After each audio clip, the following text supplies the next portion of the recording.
न्यायाधीश जबरा विरुद्ध महाभियोग प्रस्ताव दर्ता। राजनैतिक र रणनीतिक कदम चाल्न खोजेपछि महाभियोग दर्ता गरिएको कानून मन्त्री बडुको भनाई। सत्तारूढ गठबन्धनले ल्याएको प्रस्तावको सशक्त प्रतिवाद गर्ने एमालेको निर्णय। स्थानीय तह निर्वाचनमा बहालवाला पदाधिकारीले उम्मेद्वार बन्न राजीनामा दिनुपर्ने प्रावधान निर्वाचन आयोगद्वारा प्रस्ताव। निर्वाचन हुनु अघिल्लो दिनसम्म 18 वर्ष पुरा भएकाले मतदान गर्न पाउने। वैशाखमा परीक्षा गर्न चैत महिनाभित्र पाठ्यक्रम पूरा गर्न कठिन रहेको विद्यालयहरूको भनाई। सरकारी विद्यालयका लागि 17,000 शिक्षक खुलाइएको विज्ञापनमा 2.5 लाखको आवेदन। सीमामा उत्पन्न तनावबारे 48 घण्टाभित्र वार्तामा बस्न युक्रेनद्वारा रुससँग आग्रह। सीमामा तैनात सेनाका सन्दर्भमा पारदर्शी हुन रुससँग अपिल। र स्पेनिस ला लिगाको पछिल्लो खेलमा बार्सिलोना र स्पेनियलको बराबरी। नमस्कार, कान्तिपुर डायरीका साथमा साथी केसु र म दिवा। अब समाचार विस्तारमा। न्यायालयमा बिचौलिया राज बढाएको तथा इजलास गठन र मुद्दा फैसलामा समेत मिलेमतो गरेको जस्ता गम्भीर आरोप झेल्दै आएका प्रधान न्यायाधीश चोलेन्द्र शमशेर जबरामाथि अन्ततः जनप्रतिनिधिहरूको सर्वोच्च संस्था प्रतिनिधि सभामा महाअभियोग प्रस्ताव दर्ता भएको छ। बहिर्गमनका लागि सहकर्मी न्यायाधीश, पूर्व प्रधान न्यायाधीश, नेपाल बार एसोसिएसन र नागरिक समाजले निरन्तर दबाब दिँदा पनि पदमै रहने हटमा रहेका जबरामाथि सत्तारूढ 3 दलका 98 सांसदले प्रस्ताव दर्ता गराएका हुन्। सहकर्मीहरूले इजलास साझा नगर्ने अडान लिएपछि कार्तिक 29 देखि जबरा इजलासमा बस्न सक्नु भएको थिएन। अवज्ञामा उत्रिएका सहकर्मी न्यायाधीशहरूलाई फर्काउन उहाँले सुरुमा आफ्ना लागि पेशी तोक्न छोड्नु भएको थियो भने मङ्सिर 15 मा गोला प्रक्रिया सुरु भएपछि भने बाँकी न्यायाधीशले उहाँसँग इजलास साझा नगर्ने अडान लिएका थिए। त्यसैले हरेक दिन सर्वोच्च आए पनि न्याय निरूपण गर्ने प्रक्रियाबाट उहाँ बाहिर रहँदै आउनु भएको थियो। एउटै इजलासमा बस्न न्यायाधीशहरूले अस्वीकार गरेकाले प्रधान न्यायाधीशको नेतृत्वमा बस्ने संवैधानिक इजलास ठप्प थियो। यस्तै न्याय परिषद र न्याय सेवा आयोग पनि निष्क्रिय भएका थिए। सम्पूर्ण न्याय प्रशासन ठप्प भए पनि 65 वर्षे उमेर हदका कारण सेवानिवृत्त हुने अन्तिम 2079 मङ्सिर 27 सम्म पदमै रहने उहाँको योजना थियो। त्यसै कारण सर्वोच्चमा संवैधानिक इजलास बस्न नसक्नेदेखि न्याय परिषद र न्याय सेवा आयोग जस्ता न्याय प्रशासन सञ्चालन गर्ने संस्थाहरू निष्क्रिय हुन पुगेका थिए। न्याय परिषदका एक सदस्यका अनुसार जबराले मन्त्री र महान्यायाधिवक्ता नआए पनि सेवा आयोगबाट निर्णय गराउँछु, आफै न्यायाधीशहरूको कासरुवा गर्छु, बैठकमा नआउनेलाई नोट पठाउँछु भन्न थाल्नु भएको थियो। यो बीचमा गत माघ 22 मा प्रधान न्यायाधीश जबरा र एमाले अध्यक्ष केपी शर्मा ओलीबीच भनिएको अपुष्ट समाचार पाएपछि भने गठबन्धनका नेताहरू झस्किएका थिए। कांग्रेसका एक नेताले भने ओलीले न्यायाधीशहरूको सरुवाको सूची दिएका छन् र जबराले त्यसैलाई कार्यान्वयन गर्न बैठकको ताकेता गर्दैछन् भन्ने चर्चालाई गठबन्धन नेतृत्वले गम्भीरतापूर्वक लियो। त्यसपछि कि जबरालाई स्वीकार गर्नुपर्यो कि उनी विरुद्ध अन्तिम कदम चाल्नुपर्ने भनेर प्रस्ताव दर्ता भएको हो। कानून मन्त्री दिलेन्द्र बडुले पनि जबराले राजनीतिक र रणनीतिक कदम चाल्न खोजेपछि प्रस्ताव दर्ता गरिएको बताउनुभयो। बालुवाटार स्रोतका अनुसार माघ 24 मा नै गठबन्धनका शीर्ष नेताहरू जबरा विरुद्ध महाअभियोग दर्ता गर्नुपर्ने निष्कर्षमा पुगेका हुन्। माघ 25 मा बैठक बसेर 26 गते बिहान 10 बजे प्रतिनिधि सभामा प्रस्ताव दर्ता गर्ने सहमति भएको थियो। तर त्यही दिन बोलाइएको बैठक भने प्रधानमन्त्री शेरबहादुर देउवाले कानून मन्त्री मार्फत सार्न लगाएपछि प्रस्ताव तुरुन्तै अगाडि बढ्न सकेन। 90 दिनदेखि विवादमा रहेका प्रधान न्यायाधीश चोलेन्द्र शमशेर जबरा विरुद्धको महाअभियोग प्रस्ताव बोकेर सत्तारूढ गठबन्धन दलका संसदीय पदाधिकारी हिजो बिहान 11:09 बज्दै संघीय संसद सचिवालय पुगे। कांग्रेस सचेतक पुष्पा भुसाल, माओवादीका प्रमुख सचेतक देव प्रसाद गुरुङ र एकीकृत समाजवादीका प्रमुख सचेतक जीवनराम श्रेष्ठ 95 सांसदको हस्ताक्षर बोकेर संसद सचिवालय पुगेका थिए। उनीहरूसँगै कानून, न्याय तथा संसदीय मामिला मन्त्री दिलेन्द्र प्रसाद बडु, कांग्रेस महामन्त्री गगन कुमार थापा र महान्यायाधिवक्ता खम्ब बहादुर खाती पनि थिए।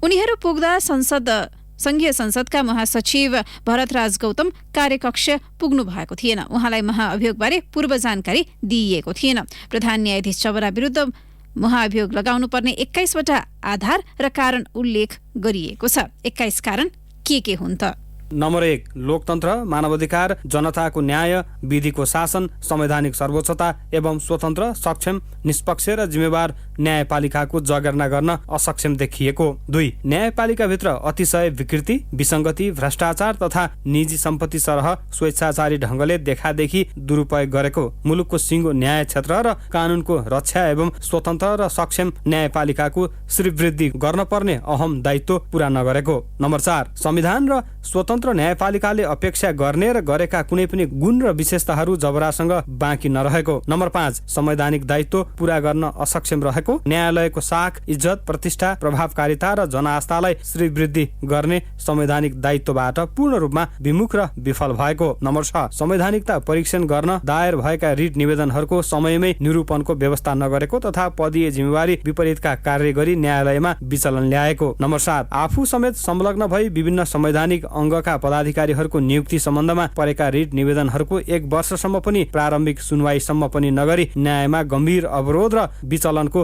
अवस्था सिर्जना गरेको। संवैधानिक इजलासको काम कारबाहीलाई अवरुद्ध गरी संविधानको कार्यान्वयनमै गम्भीर अवरोध सिर्जना गरेको। नम्बर 8 जघन्य अपराधमा जेल जीवन बिताइरहेका सशस्त्र प्रहरीका DIG रञ्जन कोइरालाको कैद सजाय घटाएको। नम्बर 9 भ्रष्टाचारको अभियोग लागेका मुद्दाको छिटो छरितो सुनवाई गर्ने प्रयोजनका लागि स्थापित विशेष अदालतमा महिनौंदेखि न्यायाधीशको पद पूर्ति गर्न अनिच्छुक रही विशेष न्याय प्रक्रियामा समेत अवरोध सिर्जना गरेको। नम्बर 10 आफूसँग सम्बन्धित वा आफ्नो स्वार्थ सन्निहित मुद्दाको सुनवाईमा आफू संलग्न नहुने भनी संवैधानिक इजलासबाटै निर्णय गरे पनि इजलासमा बसेको, यस्तै संवैधानिक इजलासलाई अनिश्चित कालसम्म अवरुद्ध गर्न भूमिका खेलेको। नम्बर 11 संसदीय सुनवाईका बखत व्यक्त गरेका प्रतिबद्धता जबराका काम कारबाहीबाट झुटो ठहरिएको। नम्बर 12 संवैधानिक परिषदको पदेन सदस्यको रूपमा कार्यपालिकासँग हिस्सेदारी मागेको। नम्बर 13 न्यायाधीश हरिकृष्ण कार्की संयोजकत्वको समितिको प्रतिवेदन पूर्ण रूपमा कार्यान्वयन नगरेको। नम्बर 14 न्यायपालिकाभित्र न्यायाधीशहरूका बीचमा गुट उपगुट सिर्जना गरी न्याय दिन बसेका न्यायाधीशहरू बीच नै आशंका, अन्योल र उदासीनताको वातावरण सिर्जना गरी अदालतको न्यायिक कार्य सञ्चालनमा बाधा अवरोध पुर्याएको।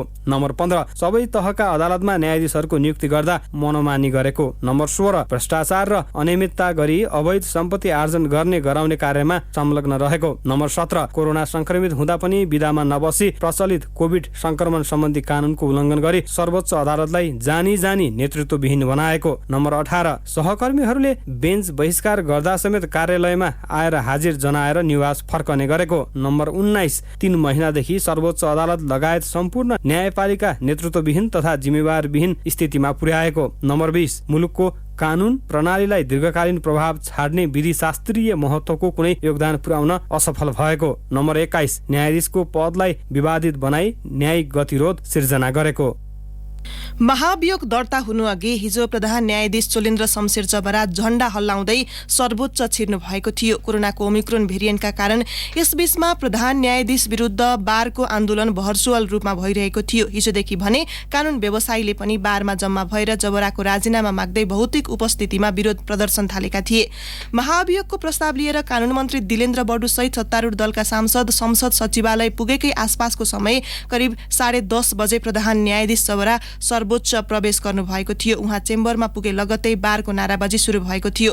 झण्डा र कारगेट सहित सर्वोच्च पुगेर चेम्बरमा बसेको केही समयमै आफू विरुद्ध बारको नाराबाजी सुनेका जबराले लगत्तै महाभियोग दर्ता भएको जानकारी पाउनु भएको थियो। प्रधान न्यायाधीशको कुर्सीमै बसेकै अवस्थामा जबरा निलम्बनमा पर्नु भएको छ।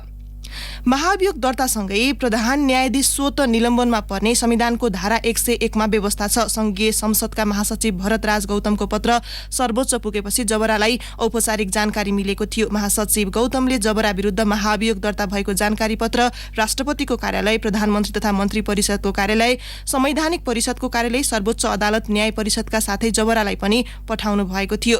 दिउँसो करिब 1:30 बजीतिर संघीय संसद सचिवालयको पत्र पाएपछि करिब 1:50 जबरा सर्वोच्चबाट बाहिरिनु भएको थियो। बाहिरिँदा अगुवा र पछुवा सुरक्षा दस्ता यथावत रहे पनि उहाँ चढेको सवारीको झण्डा भने छोपिएको थियो। झण्डा हल्लाउँदै सर्वोच्च पसेका उहाँ झण्डा छोपेर बाहिरिनु भएको थियो। प्रमुख प्रतिपक्षी दल नेकपा एमाले प्रधान न्यायाधीश चोलेन्द्र शमशेर जबरा विरुद्ध सत्तारूढ गठबन्धनले ल्याएको महाभियोग प्रस्तावको सशक्त प्रतिवाद गर्ने बताए पनि ठोस निर्णय भने शनिबार गर्ने बताएको छ। एमाले अध्यक्ष केपी शर्मा ओलीको निवास बालकोटमा आइतबार साँझ हिजो साँझ बसेको सचिवालय बैठकले राजनैतिक कानुनी वा संसदीय प्रक्रियाबाट कसरी प्रतिवाद गर्ने भन्ने विषयमा कुनै निष्कर्ष निकालेको छैन। वरिष्ठ उपाध्यक्ष ईश्वर पोखरेलले प्रतिवादको प्रकृतिका विषयमा आज संसदीय दल बैठकमा छलफल हुने बताउनुभयो। उहाँले भन्नुभयो, प्रतिवाद गर्छौं भनिसकेपछि त्यसमा विभिन्न विषय हुन सक्छन्, राजनैतिक, कानुनी वा संसदभित्रको प्रक्रियाका कुरा हुन सक्छन्। त्यसमा संसदीय दल बैठकमा छलफल गर्छौं किनभने दलको नेता पार्टी अध्यक्ष हुनुहुन्छ। उहाँले यसबारे थप खुलाउनु भएन। सचिवालयका एक सदस्यले प्रतिनिधि सभा विघटनको विपक्षमा फैसला गर्ने सर्वोच्च अदालतका थप 4 न्यायाधीश विरुद्ध महाभियोग प्रस्ताव पनि हुन सक्ने बताउनुभयो। महाभियोग प्रस्ताव दर्ता भएपछि प्रतिक्रिया दिँदै एमाले अध्यक्ष केपी शर्मा ओलीले सरकारले महाअभियोगको प्रस्ताव ल्याएर अन्त्यहीन सिलसिला सुरुवात गरेको बताउनुभयो। सरकारले सत्ता पक्ष र प्रतिपक्ष बीच सुरु भएको संवादलाई कमजोर बनाउने र फेरि तनाव बढाउने काम गरेको निष्कर्ष सचिवालय बैठकमा ओलीले सुनाउनुभयो। उहाँले सर्वोच्च अदालत सहित निकायमा स्वतन्त्र हैसियतमा सञ्चालन गर्न नदिने षड्यन्त्र रहेको धारणा बैठकमा राख्नु भएको थियो। उपमहासचिव विष्णु रिमालले महाभियोगको प्रस्ताव ल्याएर सरकार मुठभेडतर्फ जान खोजेको बताउनुभयो। अध्यक्ष ओलीले गैराती पार्टी निकट कानुन व्यवसायीसँग सम्भावित कदमका बारेमा छलफल गर्नुभएको थियो। संसदमा प्रधान न्यायाधीश चोलेन्द्र शमशेर जबरा विरुद्ध महाभियोग दर्ता भएसँगै मुलुकको राजनीति थप तरङ्गित बनेको छ। एमसीसीको विषयलाई लिएर सत्तारूढ दलबीच चर्को खिचातानी चलिरहँदा एकाएक प्रधान न्यायाधीश जबरा विरुद्ध महाभियोग दर्ता भएको हो। प्रमुख प्रतिपक्षी नेकपा एमाले महाभियोग दर्तालाई छापामार शैलीको संज्ञा दिएको छ। संसद सचिवालयमा सत्तारूढ दलका सांसदहरूले जबरा विरुद्ध महाभियोग दर्ता गराएसँगै एमसीसी केन्द्रित राजनीतिक बहस अब सर्वोच्चतिर तानिएको छ। प्रधान न्यायाधीश जबरा विरुद्ध महाभियोगको प्रस्ताव दर्तापछिको प्रक्रिया के हुन्छ त?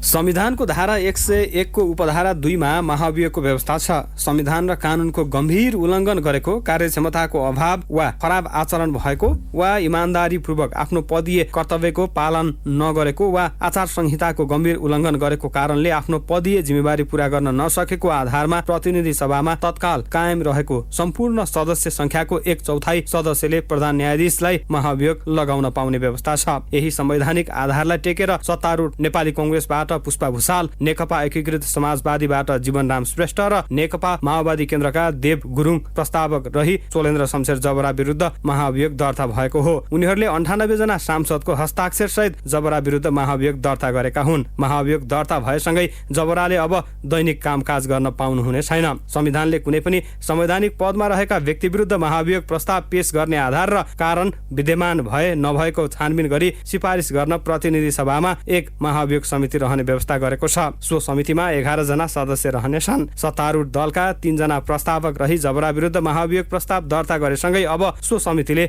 उजुरीमाथि छानबिन गरी महाभियोग सम्बन्धी कारबाहीका लागि प्रतिनिधि सभा समक्ष सिफारिस गर्नेछ। धारा 101 को उपधारा 2 बमोजिम महाभियोग कारबाही प्रारम्भ भएपछि प्रधान न्यायाधीशले कारबाही टुङ्गो नलागेसम्म आफ्नो पदको कार्य सम्पादन गर्न पाउनुहुने छैन। प्रस्ताव दर्ता भएको मितिले 7 दिनपछिको कुनै पनि बैठकमा छलफल हुने गरी सभामुखले दिन र समय तोक्ने व्यवस्था प्रतिनिधि सभा नियमावली 2075 मा उल्लेख छ। सभामुखले बैठकको मिति तोकेपछि प्रस्तावकले बैठकमा जबरा विरुद्धको महाअभियोगको प्रस्ताव प्रस्तुत गर्नेछन्। त्यसपछि सभामुखले सो प्रस्तावमा छलफल हुने समयावधि निर्धारण गर्नुहुनेछ। छलफल समाप्त भएपछि सभामुखले प्रस्तावलाई महाअभियोग सिफारिस समितिमा पठाउनुहुनेछ। समितिले कारबाही अघि बढाएपछि प्रधान न्यायाधीशलाई 7 दिनभित्र लागेको आरोपको सफाई पेश गर्न मौका दिइनेछ। जबराले दिएको सफाई सन्तोषजनक नभएमा वा तोकिएको म्यादभित्र उहाँ आफै उपस्थित भई सफाई पेश नगरेमा महाअभियोग सिफारिस समितिले आफ्नो सिफारिस सहितको प्रतिवेदन सदन समक्ष पेश गर्नेछ।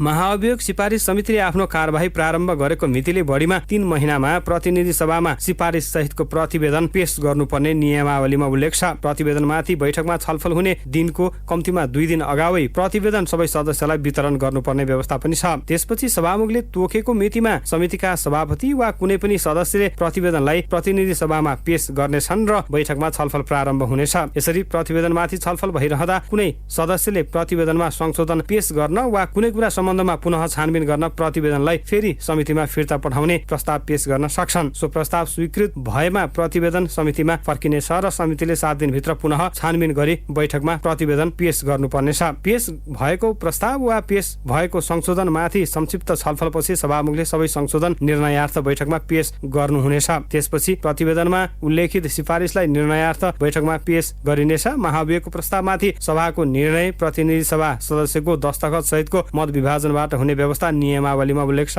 यसरी मत विभाजनबाट महाभियोग प्रमाणित हुन्छ भन्ने ठहरका साथ महाभियोग सिफारिस समितिले पेश गरेको प्रतिवेदन प्रतिनिधि सभाको तत्काल कायम रहेको सम्पूर्ण सदस्य संख्याको 2/3 बहुमतले पारित भए प्रधान न्यायाधीश पदमुक्त हुनुहुनेछ।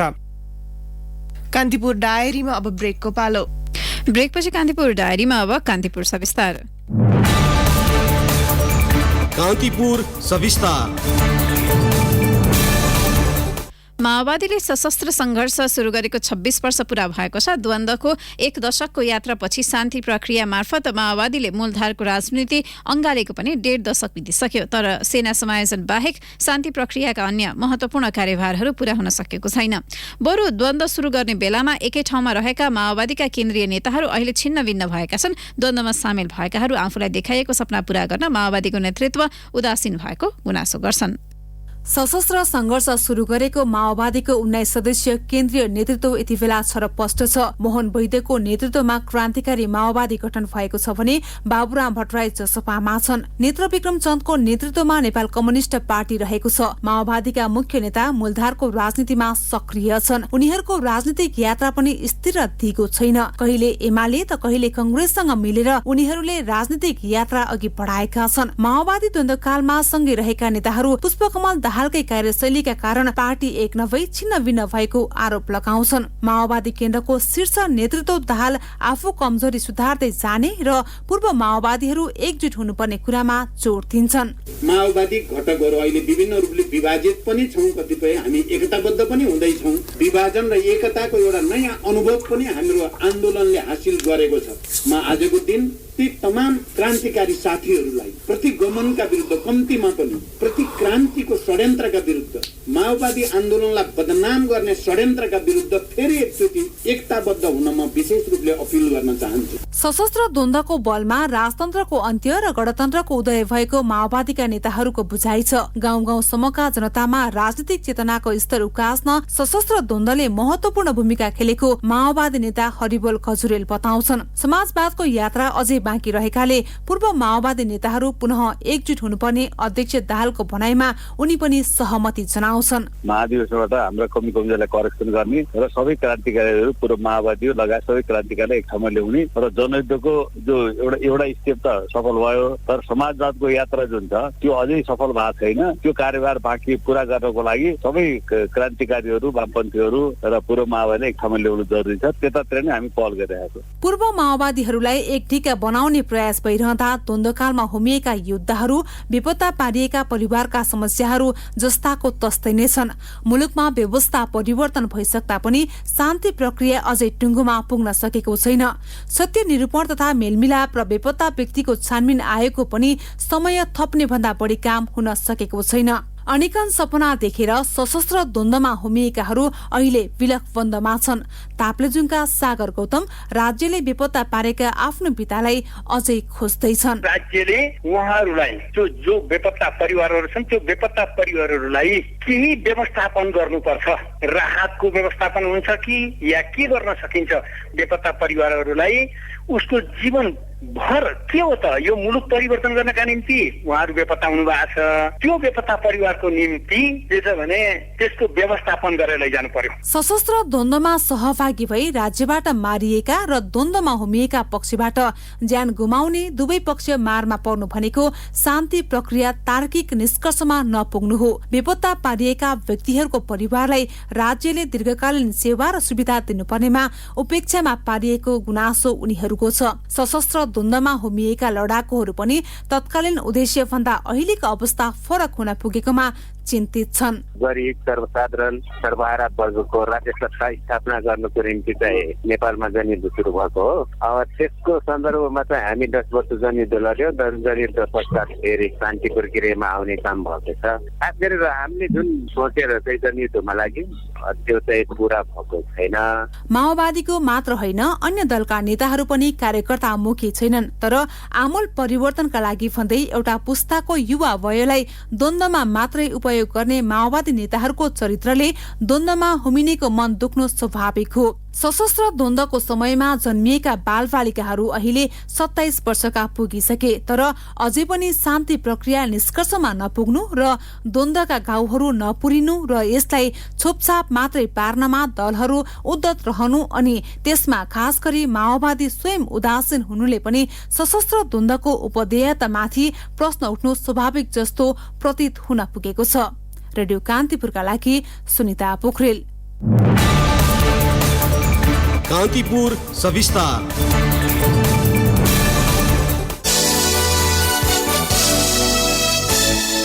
सरकारले आगामी बुधबार एमसीसी सम्झौता अनुमोदन प्रक्रिया अघि बढाउने तयारी गरेको छ। प्रधानमन्त्री शेरबहादुर देउवाले एमसीसी सम्झौता अबको संसद बैठकमा प्रस्तुत गर्ने अडान राखेपछि माओवादी केन्द्रका अध्यक्ष पुष्पकमल दाहाल र एकीकृत समाजवादीका नेता माधव कुमार नेपाल पनि तयार भएका हुन्। यथास्थितिमा एमसीसी सम्झौताका पक्षमा मतदान भने नगर्ने दाहाल नेपालको अडान छ। प्रतिनिधि सभा बैठक बुधबारका लागि बोलाइएको छ। कांग्रेस नेता रामचन्द्र पौडेलले मंगलबार सत्ता गठबन्धन दलको बैठक बसेर एमसीसी सम्झौता संसदमा टेबल गर्ने विषयमा औपचारिक निर्णय गरिने बताउनुभयो। त्यसअघि माओवादी केन्द्रका अध्यक्ष दाहाल र एकीकृत समाजवादीका अध्यक्ष नेपालले सबै दलको सहमतिमा सम्झौता अनुमोदन गर्ने वातावरण बनाएर संसदमा टेबल गर्न प्रधानमन्त्रीलाई बारम्बार सुझाएका थिए। प्रधानमन्त्री देउवाले जसरी पनि टेबल गर्ने अडान राखेपछि दाहाल र नेपालले गठबन्धन नभत्किने र एमसीसी सम्झौतालाई संसदमा छलफलका लागि अघि बढाउन अवरोध पनि नगर्नेमा सकारात्मक बनेका हुन्। निर्वाचन आयोगले आगामी वैशाख 30 मा हुने स्थानीय तह निर्वाचनमा बहालवाला पदाधिकारीले उम्मेदवारी दिन चाहेमा राजीनामा दिनुपर्ने प्रावधान अघि सारेको छ। आयोगले तयार गरेको आचार संहिताको मस्यौदामा स्थानीय तहबाट पारिश्रमिक र सुविधा लिइरहेको व्यक्तिले पदबाट राजीनामा दिएपछि मात्र उम्मेदवार बन्न सकिने व्यवस्था छ। आयोगले आचार संहिताको मस्यौदा दलहरूलाई सुझावका रूपमा पठाएको थियो। दलहरूले दिएको सुझावका आधारमा भोलिसम्म अन्तिम रूप दिने आयोगको तयारी रहेको छ। यसैगरी निर्वाचनको अघिल्लो दिनसम्म 18 वर्ष पुग्ने व्यक्तिले मतदान गर्न पाउने समेत व्यवस्था गर्न लागि छ।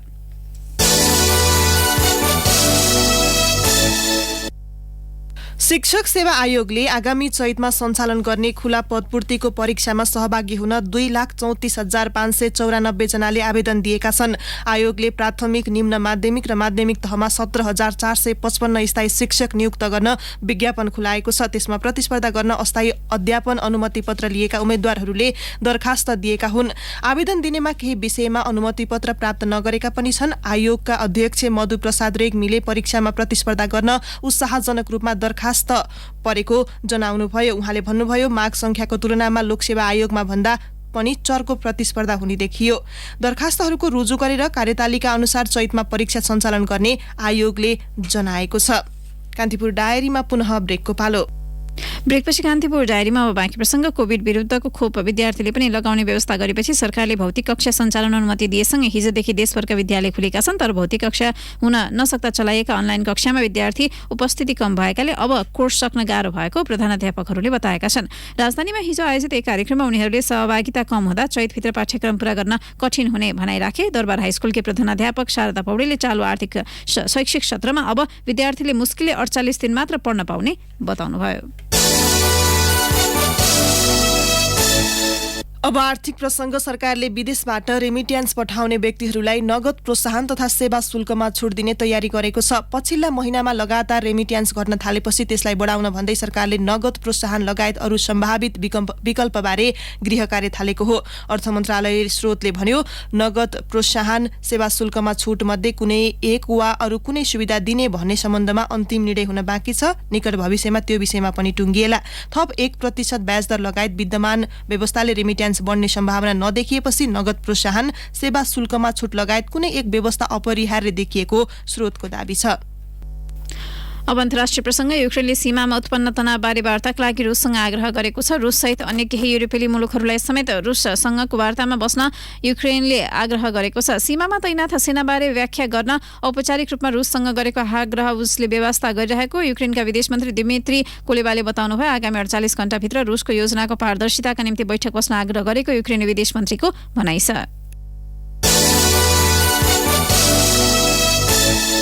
अब खेल प्रसङ्ग स्पेनिस लालिगाको पछिल्लो खेलमा बार्सिलोना र स्पानियोलले बराबरी गरेका छन्। निकै रोमाञ्चक बनेको खेलमा दुवै टोलीले 2-2 को बराबरी गरेका हुन्। बार्सिलोनाका लागि खेल सुरु भएको दोस्रो मिनटमा नै पेड्रो गोन्जलेज लोपेजले गोल गरेका थिए। 40 मिनटमा सेर्गी दार्देरले गोल गरेपछि खेल 1-1 को बराबरीमा परेको थियो। 64औं मिनटमा राउल दे तोमाले गोल गर्दै खेल 2-1 को अवस्थामा पुर्याएका थिए। यद्यपि खेलको अतिरिक्त समयमा फ्राङ्की डिजोङले गोल गरेपछि खेल बराबरीमा टुङ्गिन पुगेको हो। निकै तनावपूर्ण बनेको खेलमा 3वटा रातो कार्ड दिएको थियो, जससँगै बार्सिलोना तालिकाको 4औं स्थानमा उक्लिएको छ। स्पानियोल 13औं स्थानमा छ। अवस्था यसका साथै कान्तिपुर डायरीको बुलेटिन यही सकिन्छ। साथी केशु र म दिवा बिदा माग्छौँ। नमस्कार।